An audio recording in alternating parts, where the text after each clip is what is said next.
सामीन नाज़रीन कराम, आप तमाम हजरात का आपके अज़ीज़ चैनल उर्दू लिटरेचर पे खैर मकदम है। अभी फ़िलहाल हम मौलाना आज़ाद नेशनल उर्दू यूनिवर्सिटी के कोर्स बीएड उर्दू वालों के लिए मॉक टेस्ट का हल देख रहे हैं, जिसमें से 40 सवाल हम देख चुके हैं। अब यहाँ से अगला हिस्सा देख रहे हैं। ये 10 सवाल जो है ये ज़हनी सलाहियत यानी रीजनिंग से मुताल्लिक़ है। पहला सवाल आपकी खिदमत में है, अगर पानी को खुराक, खुराक को दरख्त, दरख्त को आसमान और आसमान को कुआं कहा जाता है तो फल किससे आता है। इस तरह के सवाल में जो शुरू वगैरह में दिए होते हैं उसके तरफ नहीं देखना होता है, बल्कि असल जो सवाल दिया हुआ है उसके तरफ रुजू करना चाहिए। यानी जो यहाँ पे है तो फल किस पर आता है, तो ये देखना चाहिए कि दरख्त को क्या कहा गया है। दरख्त को आसमान कहा गया है तो हमारा जवाब जो हो जाएगा वो हो जाएगा ये आसमान, कि आसमान पे फल आता है। अब अगला सवाल है, अगले सवाल में है, मुंदरजा झेल सीरियल में कितने जुफ्त नंबर के बाद 6 आ रहा है।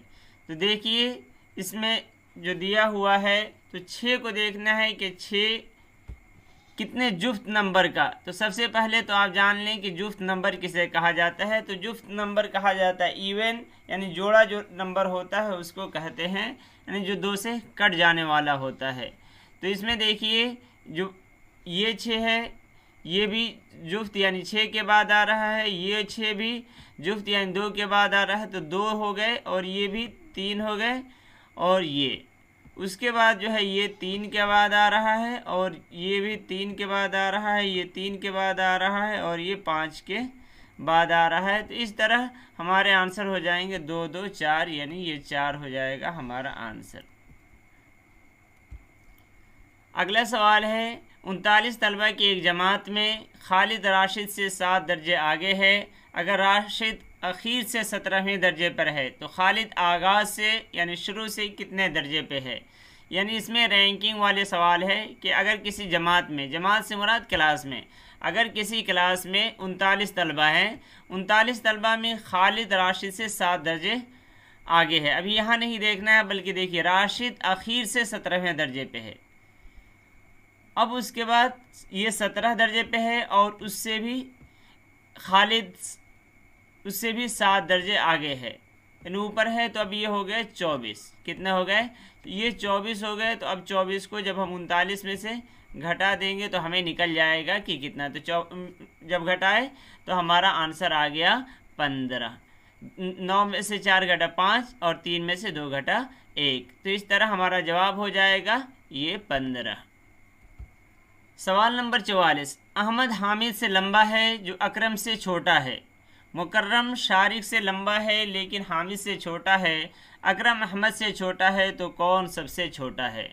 तो आइए अब हम इसे हल करते हैं। तो देखिए क्या है, अहमद हामिद से लंबा है तो अहमद लिखा गया, हामिद से लंबा है तो ऊपर अहमद को लिख दिए हैं। जो अकरम से छोटा है, यानी हामिद जो है हामिद से लंबा है, जो अकरम से छोटा है, तो ये हो गया कि अकरम हामिद से भी छोटा है, यानी अहमद से छोटा है ही। फिर कह रहे हैं मुकर्रम शारिक से लंबा है, इन दोनों का ताल्लुक इसमें से किसी से नहीं है। लेकिन जब कहे लेकिन हामिद से छोटा है, मुकर्रम शारिक से लंबा है, तो अब हो गया शारिक से लंबा है मुकर्रम लेकिन हामिद से छोटा है, तो ये तरतीब हो गई। अब रहा ये अकरम वाली बात जो इधर नहीं आया था, तो यहाँ कह दिया अकरम अहमद से भी छोटा है, अहमद से छोटा है अकरम, तो कौन सबसे छोटा है। तो इस तरतीब में जब आप लिख लिए तो अब आपको उनको हल निकल आया है कि शारिक जो है वो सबसे छोटा है, शारिक सबसे छोटा है, जो हमारा आंसर है। अगला सवाल, सवाल नंबर 45 है, अगर एक ख़ास कोड में पेरेंट को RCTGPVU लिखा गया है तो उसी कोड में चिल्ड्रेन को कैसे लिखा जाएगा। तो इसमें क्या देखना है, ये देखना चाहिए कि एक एक, जैसे ये P का R से, A का C से, और उसी तरह R का फिर T से कैसा रिश्ता है। तो देखिए P के बाद हम देख रहे हैं Q छोड़कर R आया है, A के बाद B छोड़कर C आया हुआ है, R में S छोड़कर T आया हुआ है। एक तो ये होता है कि नंबर बैठा लीजिए, यानी हर एक का नंबर बैठाने से भी होता है, लेकिन इतने छोटे अगर एक एक दो दो है तो आपको उतना नंबर बैठाने की ज़रूरत नहीं है। ऐसे ही आप देख सकते हैं, यानी एक एक छोड़कर दिया हुआ है। तो हमें अब आके आंसर देखना है। तो देखिए इसमें क्या है, ई जे के एन तक तकरीबन सब में बराबर है। ई जे के एन तक बराबर है, तो इसे हमें नहीं देखना है, एन तक नहीं देखना है, यानी 4 लेटर का नहीं देखना है। सी एच आई एल तक नहीं देखना है। डी में ई छोड़कर देखेंगे एफ किस किस में है, तो एफ भी हर एक में है, तो इसे भी नहीं देखना है। एफ तक यानी 5 नंबर तक बराबर है सब में। तो हमें छठे नंबर देखना है। छठा नंबर क्या है, आर है। तो एस छोड़कर टी किस में है, एस छोड़कर टी किस में है, तो ये हो गया हमारा जवाब। इसमें है आर के बाद एस छोड़कर टी, उसमें भी देख लेते हैं। ई में एफ छोड़कर जी है, एन में ओ छोड़कर पी है। तो हमारा आंसर ये हो गया कि ये है हमारा आंसर। तो जब सिर्फ इतना 1-2 लेटर का फ़र्क हो तो नंबर बैठाने के लिए वक्त ज़ाया करने की ज़रूरत नहीं है। आगे आइए अब हम इधर देखते हैं डायरेक्शन वाला सवाल। फैज़ान शुमाल की जानिब 15 मीटर चला, फिर मगरिब की जानिब मुड़कर 10 मीटर चला, फिर जुनूब का रुख किया और 5 मीटर तय किया, फिर मशरिक़ की जानिब रुख करके 10 मीटर चला। अब वो नुक्ते आगाज़ से किस सिमत में है। नुक्ते आगाज़ यानी स्टार्टिंग पॉइंट, यानी जहाँ से वो चला था। इसमें सबसे पहले क्या होता है, हमें ये रुख लिख लेना चाहिए, इससे आसानी होती है। तो ये तो हम जानते हैं ये नॉर्थ है। नॉर्थ आप लोगों को उर्दू में है तो ये ख्याल रखना चाहिए, शुमाल और जुनूब, मगरिब, मशरिक़ ये मालूम होना चाहिए। बाद साथियों को इसमें परेशानी होती है। मशरिक़, मगरिब, शुमाल और जुनूब ये मालूम होना चाहिए चारों रुख उर्दू में क्या बोलते हैं। आइए देखते हैं, ये हो गया नॉर्थ एंड ये हो गया साउथ। ये आप अगर ये याद ना हो तो आपको नक्शे के अतबार से हिंदुस्तान का नक्शा देख लेना चाहिए कि नॉर्थ की तरफ कश्मीर है और साउथ की तरफ केरला वगैरह है। और ये वेस्ट और ईस्ट याद रखने का है कि आपको वी याद रखना है। वी हम लोगों के ज़माना में होता है वी, वो अगर याद रहा तो ये आपको निकल आया। अब हम देखते हैं फैज़ान को चलाते हैं शुमाल की जानिब, शुमाल यानी नॉर्थ की जानिब।